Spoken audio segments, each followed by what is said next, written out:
Ladies and gentlemen, we're back today with somebody I am so thrilled to speak with. We've got the animal rights activist, John Oberg. How are you today, man?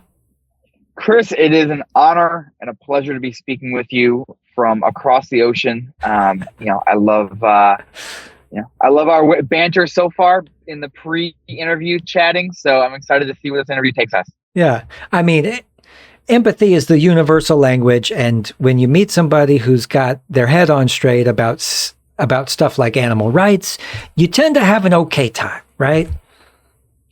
Yeah, I certainly love chatting with other people who have been on a similar journey and are at a similar stage in their realization of the impact that they have on animals and the world. So it's a great pleasure to be chatting with you. Yeah, vegan power all the way. So tell me, you were born in Detroit, right? Motor City madman. Yep.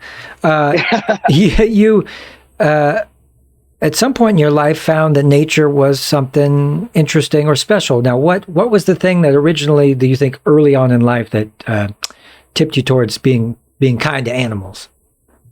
I got to give all credit to my late great mother, Karen Oberg. She is the one who really instilled a sense of compassion for animals and a respect for nature, a respect for the vulnerable. And it is because of her that I am the, animal activist I am today. And, for she and I would do, she's like my best friend. And so for many years, we would do all kinds of things that would help animals. Like we would take care of the neighborhood cats. We would protest deer hunts. We would do all kinds of awesome things. And that is because she was a total badass. And when she, basically she is the reason. That's it. That's what it is, Chris. It's just all my mom. Yeah. And does it, some of the stuff that she showed you or told you over the years still ring true today as far as, have you ever had your beliefs shaken at all? Or have you always been firmly like, no, these animals are just as good, if not better than people? I have never had my beliefs shaken that farm animals and animals in general are deserving of our compassion, our consideration, and our respect, and never thought. I've also sometimes fallen down gone down the road of just being perpetually disappointed with humankind and the things that we do to animals. But it's really been something I've had to almost fight against, because I think it's really important to have a positive attitude about the potential of the world. And I really do think that people are not inherently bad. We aren't inherently evil. And I really think that most people want to do good for animals. You ask 100 people on the street, hey, would you support abusing an animal? 100% of them are going to say no. And there aren't 100% of people who would agree on much of anything, but they agree that animals deserve our compassion. And of course, many people are making choices on a regular basis that go against this belief. But I do believe that given, if we give people enough motivation and enough resources to make decisions that are better for animals, they will take us up on them. And for that reason, I choose to stay optimistic about humankind and our future and the ways in which we are, interacting with animals. That's why I called you, man, because I need a refueling of positivity in my life after seeing some of the stuff I've seen in regards to animals and how we treat them and stuff. So and when you talk about veganism and stuff, this is, for people that don't know, refraining from eating and exploiting animals and eating animal products. Have you always been vegan? Now, there's a lot of people that, they love animals and they help them for a while, but they maybe still eat a chicken or things like that. Yeah, so I am 35 years old, and I went vegan when I was about 21 years old. Wow. And I certainly was not, a lifelong vegetarian or lifelong vegan. I was vegetarian for about almost a year before going vegan. And the reason I'm vegan is because it is the single best way that I can help animals. And it is the single best way that anyone can help animals. And why is that? Because, many of us impact animals in different ways, whether it's the cats or dogs we share our homes with, um, uh, the conversations we have with others about being better for wildlife or being better about, the mouse that's living in your pantry, whatever the case is. The fact is, 99% of animals that are killed in the United States every single year are animals raised for food. And therefore, each one of us can make the biggest impact for animals by choosing to not eat animals. So I try not to overwhelm people with numbers because it can, we can get lost in those numbers. But these two statistics are vitally important for anybody out there who cares about animals. So for one, 99% of animals that are killed in the world today are farm animals, animals that are raised for food. Then 99% of those animals that are raised for food are raised in brutal ways in factory farms where they suffer essentially from birth to death. And so when we, as people who respect and love animals, want to make a difference for them, the single biggest way that we can do that is by being vegan. And while I may say those words, you may shiver thinking I could never go vegan. I thought the same thing. Pretty much every single vegan out there thought the same thing. But what we need to remember is that the hardest part about change isn't the change itself. It's just getting the courage to do it. So I highly recommend just going or dabbling with veganism, even if it's just one day a week, and seeing how you feel both physically but also mentally. I know that for me, when I went vegan about 14-ish years ago, the weight I felt come off my shoulders was monumental and one of the best decisions of my life. Yeah. And you look pretty healthy. I mean, you're a guy that goes to the gym. You're into powerlifting. You're one of these tough guy vegans, which we need. We need big guys to show, hey, look. So, John, you're vegan. Where do you get your protein? Or won't you just die without it? Well, Chris, that's a question that you and I get as vegans all the time. And, for 14 years, I've been getting this question continuously. And when I started lifting weights about 6 years ago, I started getting the question even more because people didn't understand how I could have muscle but also be vegan. They thought that those things were mutually exclusive. And I, as much as I've heard that question, I do try to answer it as genuinely as possible. And for me, I get protein from a variety of plant-based sources. So I get it from literally from vegetables. Like, vegetables have protein. Food in general has protein. I eat tofu, tempeh, seitan, plant-based meats. Tofurkey, field roast, Beyond Burgers, Impossible Burgers. There are so many different options out there for plant-based sources of protein. Even protein powder.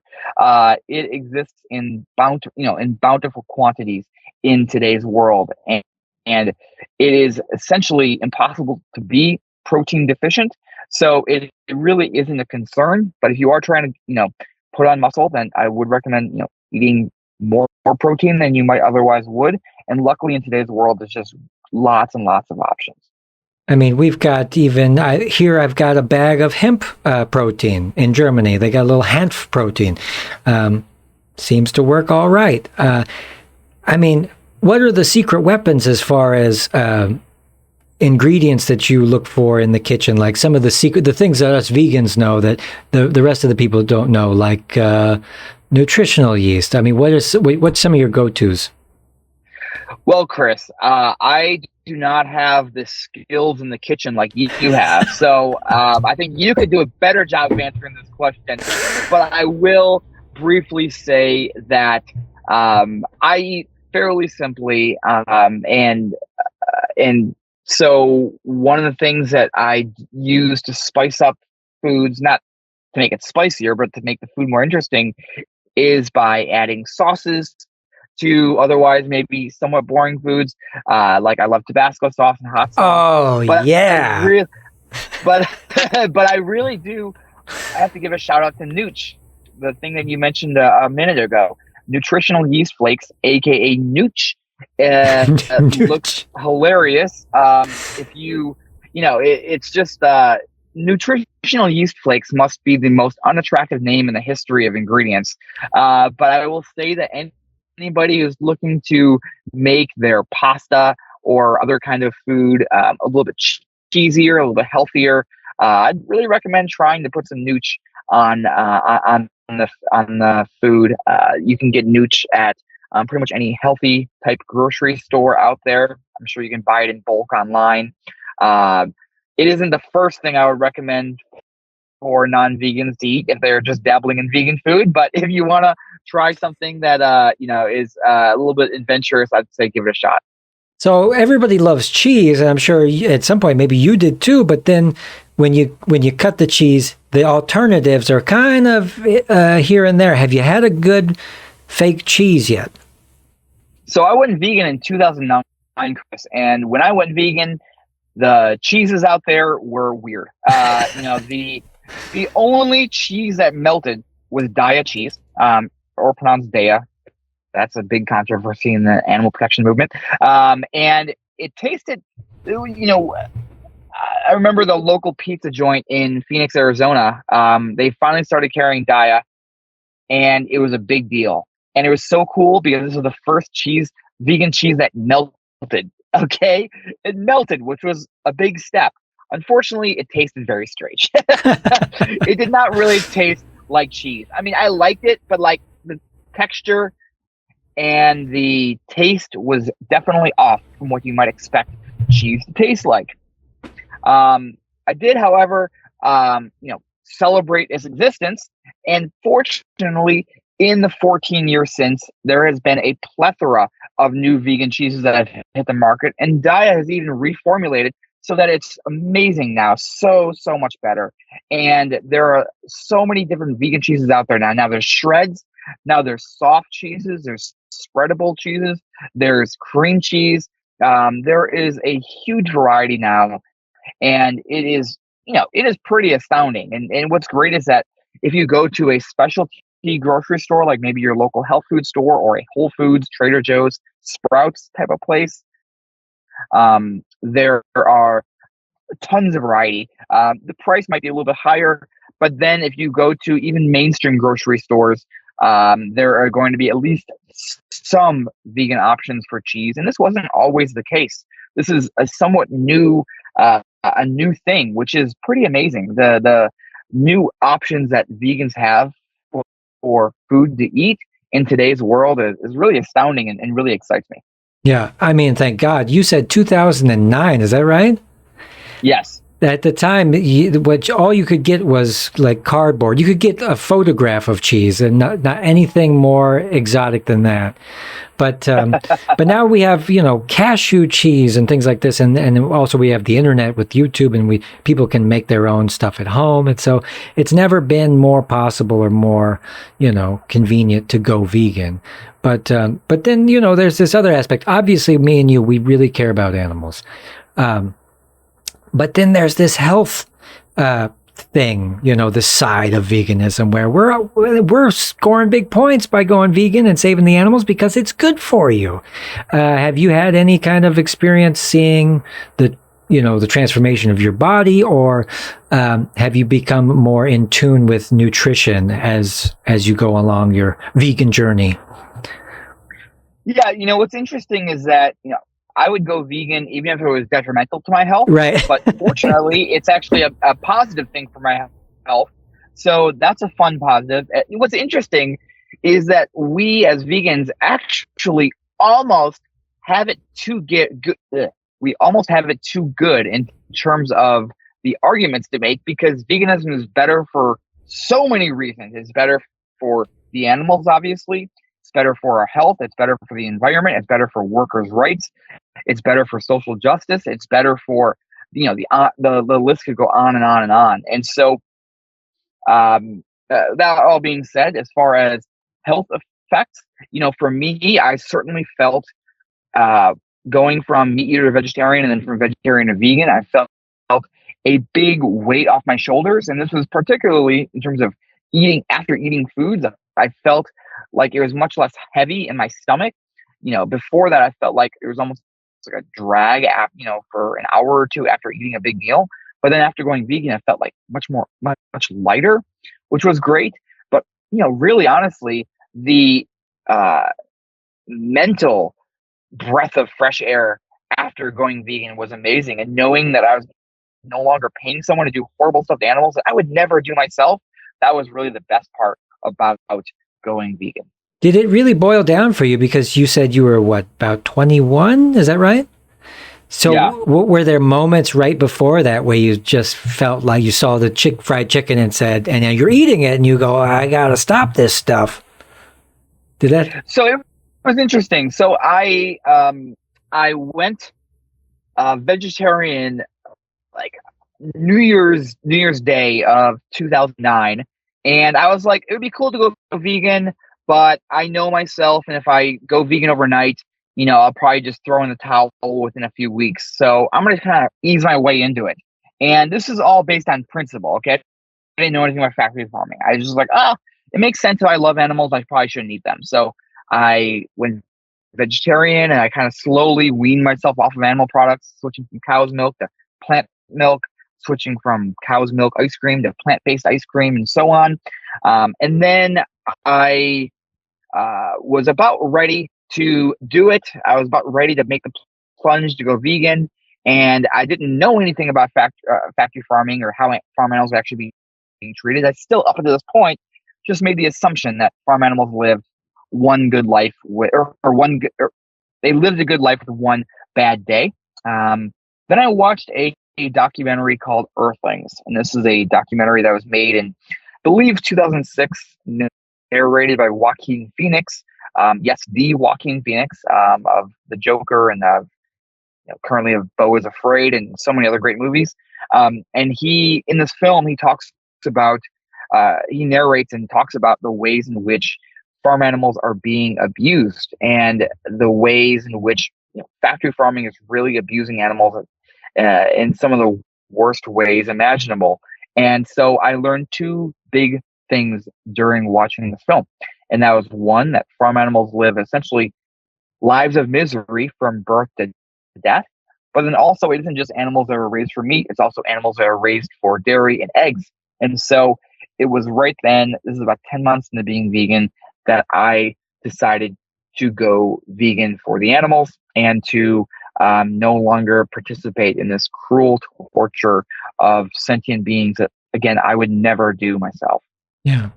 And so for everybody out there, Earthlings is the movie, and it's narrated by Joaquin Phoenix, our most prized vegan, because he's out there and he's been vegan since I think he was 1 or something, like very young age. So a great inspiration and also a movie that you can't unsee. So worth checking out, may change your life, and it's worth giving it a shot going vegan, even if you fail, even if you don't do it all the time. Just try. Give it a shot. See what happens. And that's why I recommend, dabbling. You don't have to go vegan overnight because obviously you and I would wish that the world would go vegan overnight, because that would mean, billions, trillions of animals saved from lives of suffering. But, you and I are also realists. We understand that people have to go on this journey at their own pace. And for that reason, I really encourage people to go vegan at their own pace and to, again, dabble. I would recommend trying Meatless Monday, which is actually a worldwide movement. And Meatless Mondays are a really great way to try veg food in a way that, introduces you to things, doesn't add so much pressure to you, and, doesn't set up this dynamic where if you fail, you think it's all just done with and you're going to go back to eating meat for the rest of your life. So I definitely recommend going at this at your own pace. Yeah, I agree 100%. People, do what you can when you can. So other things that you might hear from people who are, aggressively, kind of making fun of vegans or saying, well, this, that, and the other. What do you hear most often from these kind of naysayer carnists? Yeah, I mean, there's, people are somewhat naysayers because it is something that makes them feel judged, I believe. It's very easy to see other people doing something that deep down is probably a good thing for animals, yet it's something you don't want to do. And a lot of people don't want to go vegan because they just think it's too much of a sacrifice. And you and I understand that really isn't that much of a sacrifice. It's actually pretty easy in today's world, and that you can get all the foods that you love just in plant-based form.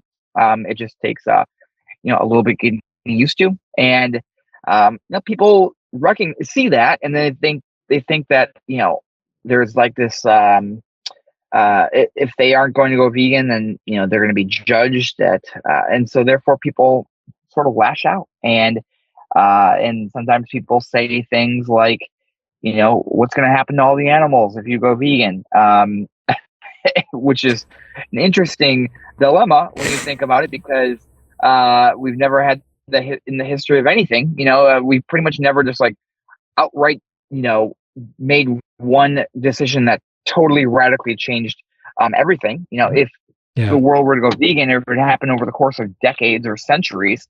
And so it would be this very slow process over time, and people would adjust. What else do people say to me about their hesitancies about going vegan?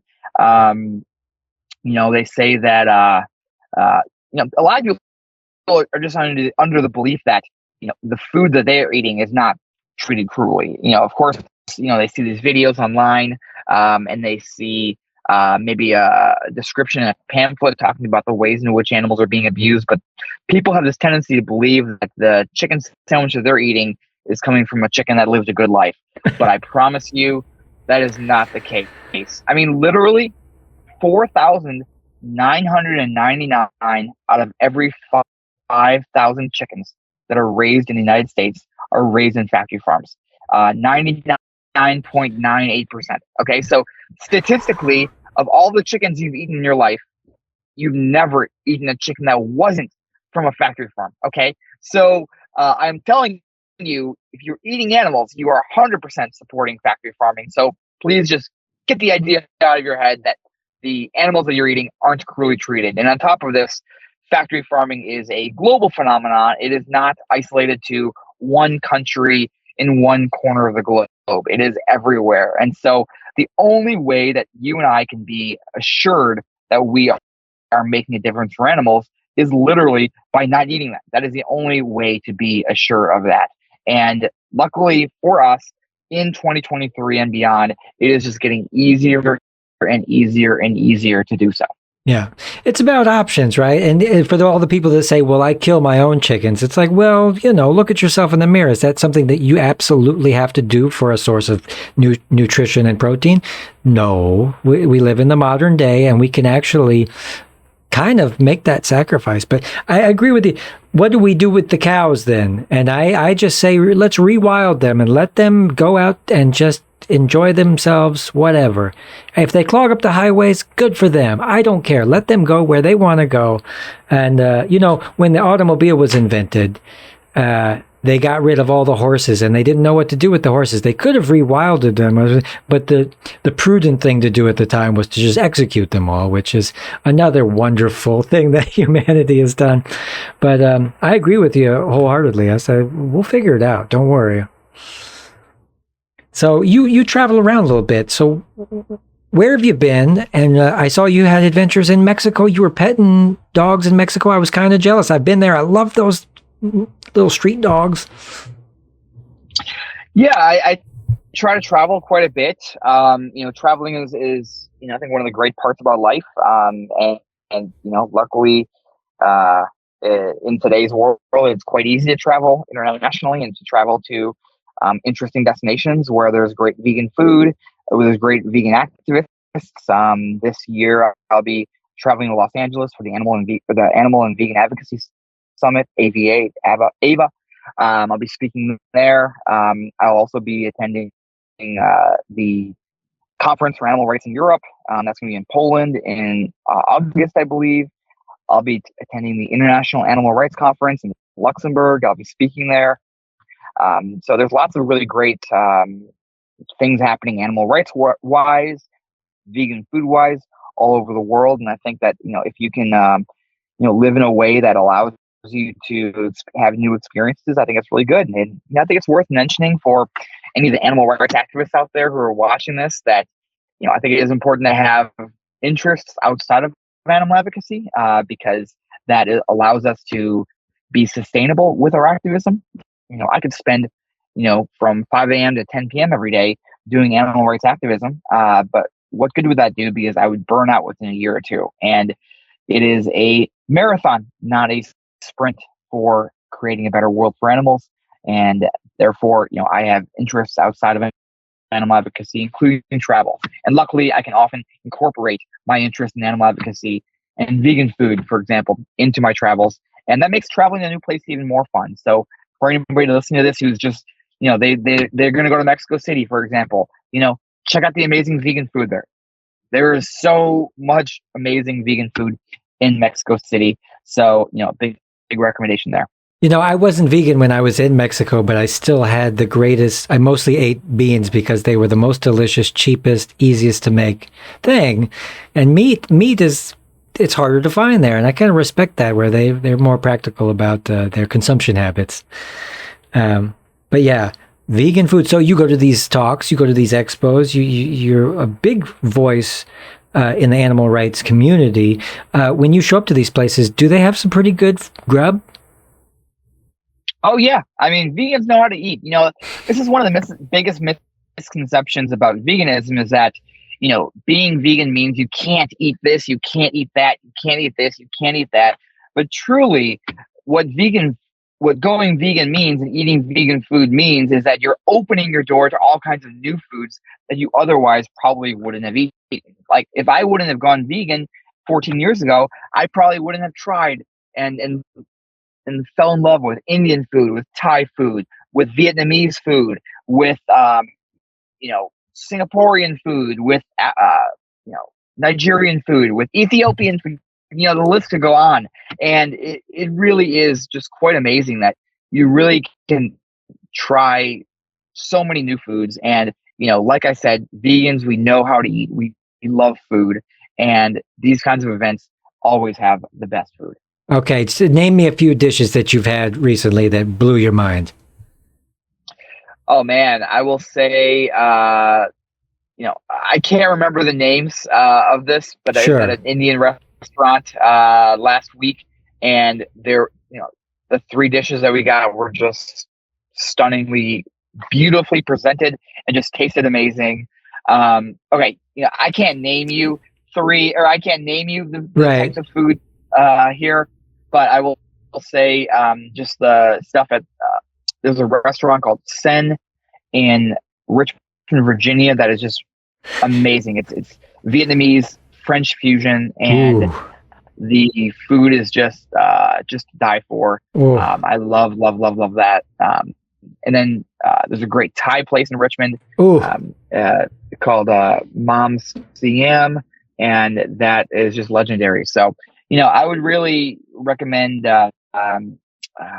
stepping out of your comfort zone. Even if you just want to eat, plain American food for the rest of your life, you can eat vegan hot dogs, vegan hamburgers, or whatever you consider American, French fries for every meal. But if you want to try some good foods, there's lots of amazing stuff like tofu curries, tofu stews, all kinds of meals made with plant-based meats and so on.